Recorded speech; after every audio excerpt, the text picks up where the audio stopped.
कि अगर मैं इलाहाबाद में भी रहूं तो आपको लगेगा ठीक मेरे चौखट पे खड़ा है लोकसभा। संगम नगरी प्रयागराज का नाम तब इलाहाबाद हुआ करता था। संगम के तट का पानी शीशे की तरह तब साफ होता था। इलाहाबाद यूनिवर्सिटी का नाम और उसके छात्र नेताओं की हुंकार पूरे यूपी में गूंजती थी। 80 के दशक में इलाहाबाद बदल रहा था, या फिर यूं कहें कि नया रंग, रूप, आकार और सियासी आवरण अख्तियार कर रहा था।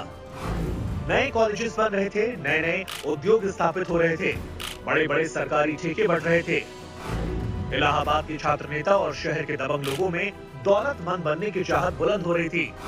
इसी दौर में चकिया मोहल्ले में रहने वाले एक तांगे वाले का सुर्खियों में नाम आने लगा। फिरोज तांगे वाले का बेटा अतीक अहमद, प्रयागराज का बाहुबली अतीक अहमद। याद रखना, हम सीने पे गोली खाएंगे।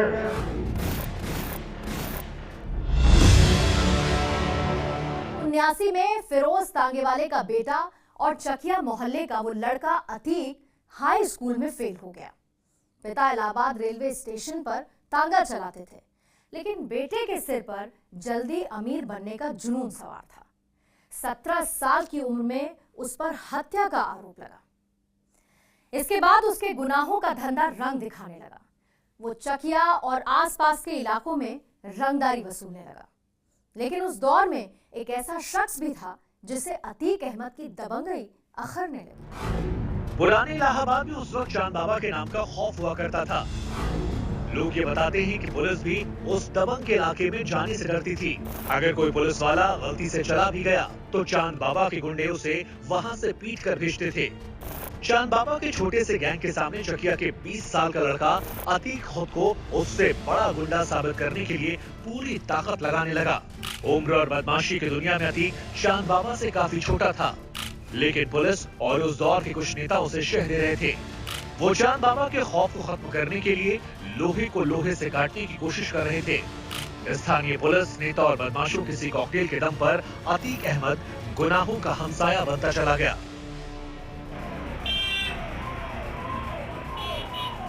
बाहुबली और 80 से ज्यादा मुकदमों में आरोपी अतीक अहमद के दर्जनों किस्से हैं। उसके करीबी रह चुके लोग अक्सर ये चर्चा करते थे कि एक दौर था जब उसकी बड़ी बड़ी आंखों में आंखें डालकर कोई देखने की शायद ही हिम्मत करता हो। 5 फीट 6 इंच कद वाले बाहुबली अतीक से जुड़ा सबसे बड़ा किस्सा पुलिस और राजनीति में हमेशा चर्चा में रहता है। ये कहते हैं कि गुनाहों की दुनिया में जाने के कुछ ही दिनों बाद उसने राजनीतिक गठजोड़ इतना ज्यादा मजबूत कर लिया था कि एक बार जब उसे पुलिस उठा ले गई तो उसने वो कर दिया जिसकी उम्मीद किसी को भी नहीं थी। बात 1986 की है। उस समय उत्तर प्रदेश में वीर बहादुर सिंह की सरकार थी और प्रधानमंत्री थे राजीव गांधी। चकिया के अतीक अहमद का गैंग पुलिस के लिए एक बड़ा सरदर्द बन चुका था। पुलिस अतीक अहमद और उसके लड़कों को गली गली ढूंढ रही थी। एक दिन पुलिस वालों ने अतीक अहमद को उठा लिया, लेकिन पुलिस उसे थाने नहीं ले गई। किसी को कानो कान खबर नहीं चली कि आखिरकार क्या हुआ। सबको लगा कि अतीक अहमद का काम खत्म हो गया है, लेकिन तभी दिल्ली से एक फोन आया। अतीक से जुड़े लोग उस घटना के बारे में बताते हैं कि प्रयागराज में रहने वाले कांग्रेस सांसद को पूरी खबर दी गई। ये बताया जाता है कि वो सांसद प्रधानमंत्री राजीव गांधी का करीबी था। दिल्ली से फोन लखनऊ आया, लखनऊ से फोन किया गया इलाहाबाद और पुलिस ने अतीक अहमद को छोड़ दिया। पुलिस और नेताओं को ये एहसास भी नहीं था कि अतीक सिर्फ चांद बाबा के लिए नहीं बल्कि आगे चलकर कानून के लिए चुनौती और सियासत के लिए सिरदर्द बनने वाला था। अतीक अहमद और चांद बाबा के बीच में कई बार गैंग वॉर हो चुकी थी। दोनों ने चुनाव लड़ा, अतीक विधायक बन गया और चांद बाबा हार गया। 1989 में चुनाव जीतने के कुछ ही महीनों बाद चांद बाबा की हत्या कर दी गई। बीच चौराहे भरे बाजार। ये सिर्फ प्रयागराज के पुराने गैंगस्टर की हत्या नहीं थी, बल्कि नए गैंगस्टर के बाहुबल का खूनी उदय था। ये कहते हैं कि पुलिस की शह पाकर अतीक अहमद ने एक एक करके चांद बाबा के पूरे गैंग को खत्म कर दिया। उसकी हत्या के बाद अतीक का खौफ इस कदर फैला कि लोग इलाहाबाद पश्चिम सीट से विधायक का टिकट लेने की हिम्मत नहीं कर पाते थे। इसी वजह से 1991 और 1993 में वो लगातार निर्दलीय चुनाव जीता। इसी बीच समाजवादी पार्टी से उसकी नजदीकियां बढ़ गईं। 1996 में समाजवादी पार्टी ने उसे टिकट दिया और वो चौथी बार विधायक बना। 1999 में उसने अपना दल का हाथ थाम लिया। नवंबर 2004, यानी विधायक बनने के 1 महीने बाद प्रयागराज में राजूपाल के दफ्तर के पास बमबाजी और फायरिंग हुई, लेकिन वो बच गया। इसके बाद सिर्फ 2 महीने बीते। अतीक अहमद के गैंग ने सरेआम बीएसपी के विधायक राजूपाल के साथ वो किया जिसे सुनकर आज भी लोग कांप उठते हैं। 25 जनवरी 2005 को राजूपाल के काफिले पर हमला हुआ। बीएसपी विधायक राजूपाल को कई गोलियां लगी। राजूपाल के समर्थक उसे टेम्पो में लेकर अस्पताल ले जाने लगे। अतीक गैंग के शूटर्स को ये लगा कि राजू शायद अभी जिंदा है। अतीक के शूटर्स ने टेम्पो को घेरकर फायरिंग शुरू कर दी। अतीक के शूटर्स ने करीब 5 किलोमीटर तक टेम्पो का पीछा किया। रास्ते भर राजू और उसके साथियों पर गोलियां बरसाईं। जब विधायक राजू अस्पताल पहुंचा तो उसे 19 गोलियां लग चुकी थीं। डॉक्टरों ने बीएसपी विधायक राजूपाल को मरा हुआ घोषित किया। उसकी पत्नी पूजा ने अतीक, उसके भाई अशरफ और फरहान पर एफआईआर करवाई। 9 दिन पहले ही राजूपाल की शादी हुई थी। बसपा समर्थकों ने पूरे शहर में तोड़फोड़ शुरू कर दी। बहुत हंगामा हुआ। राजू की हत्या के बाद 2005 में इलाहाबाद पश्चिम सीट पर उपचुनाव हुआ। बीएसपी ने राजूपाल की पत्नी पूजा को टिकट दिया। समाजवादी पार्टी ने दोबारा से अतीक के भाई अशरफ को उतारा। पूजा पाल के हाथों की अभी मेहंदी भी नहीं उतरी थी और वो विधवा हो गई। चुनावी रैलियों के मंच से वो अपना हाथ दिखाकर रोने लगती, लेकिन उन्हें जनता का समर्थन नहीं मिला क्योंकि अतीक का खौफ इतना ज्यादा था जिसकी वजह से उसका भाई अशरफ चुनाव जीत गया। हालांकि ये भी सच है कि राजू की हत्या के बाद अतीक ने भले ही भाई अशरफ को चुनाव जिता दिया, लेकिन इस हत्याकांड ने अतीक के राजनीतिक करियर को खत्म कर दिया। ऐसे घटनाओं से मैं कभी गुजरी नहीं थी, मैंने देखा नहीं था।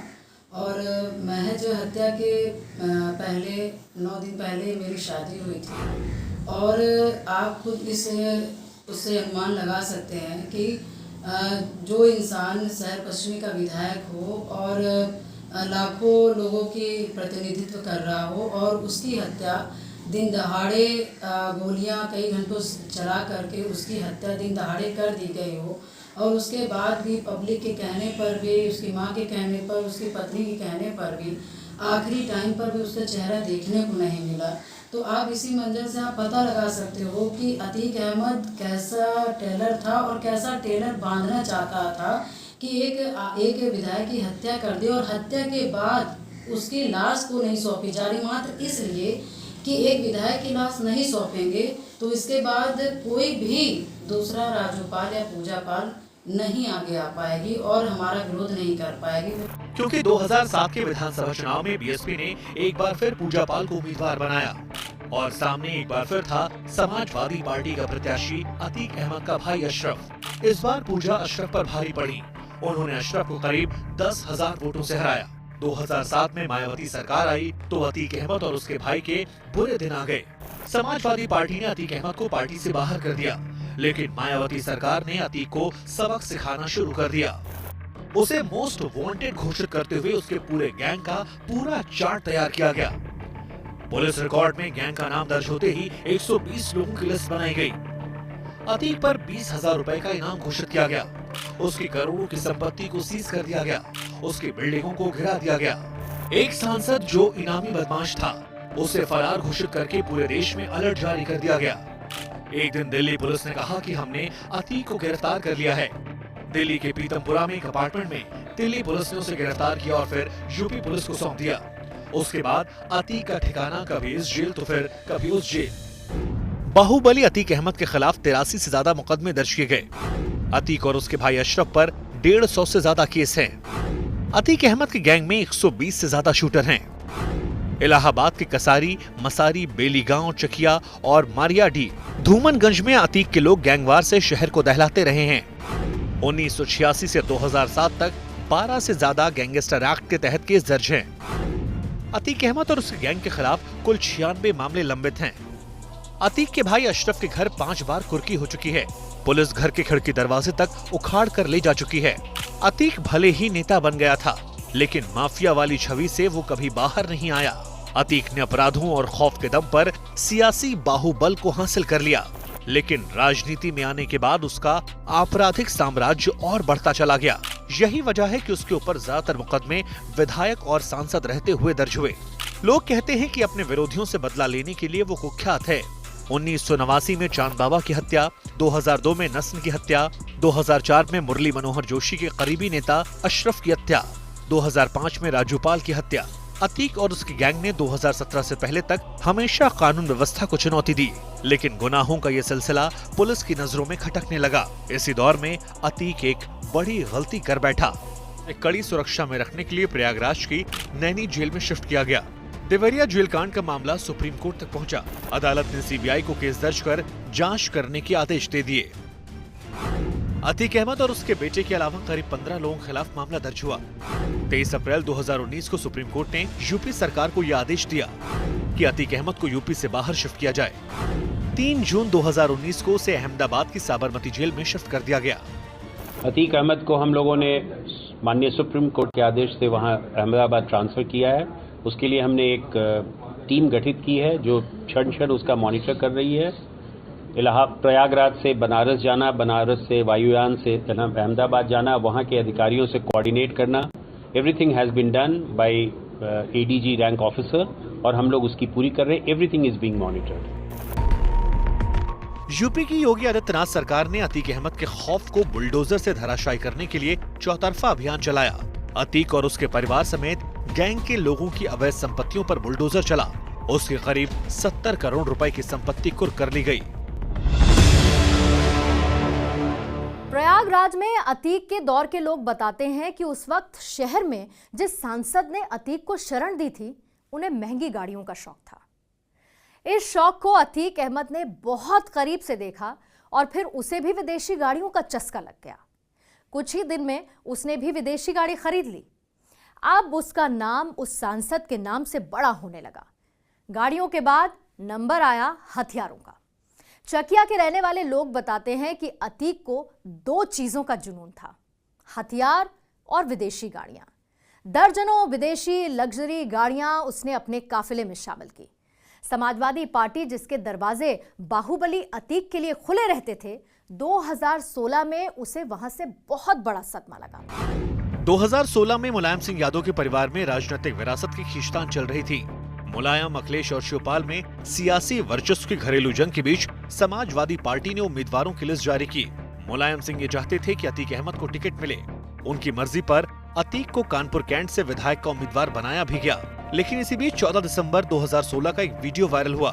इस वीडियो में अतीक अहमद और उसके 60 से ज्यादा समर्थकों पर इलाहाबाद के कॉलेज में जाकर मार पिटाई और धमकाने का वीडियो सुर्खियों में आ गया। इतना काफी नहीं था कि 22 दिसंबर को अतीक अहमद 500 गाड़ियों के काफिले के साथ बाहुबल दिखाने के लिए कानपुर पहुंचा।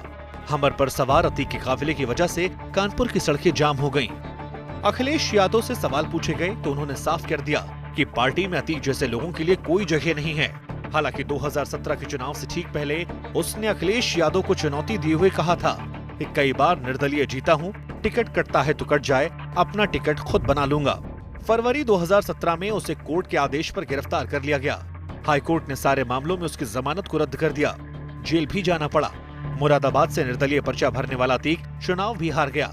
2005 में विधायक राजूपाल हत्याकांड को अतीक और उसके गैंग का सबसे दुर्दांत गुनाह माना जाता है। लेकिन उसके बाद से अतीक अहमद के बाहुबल और खौफ का साम्राज्य जेल की सलाखों के पीछे कैद होकर सिमटता चला गया।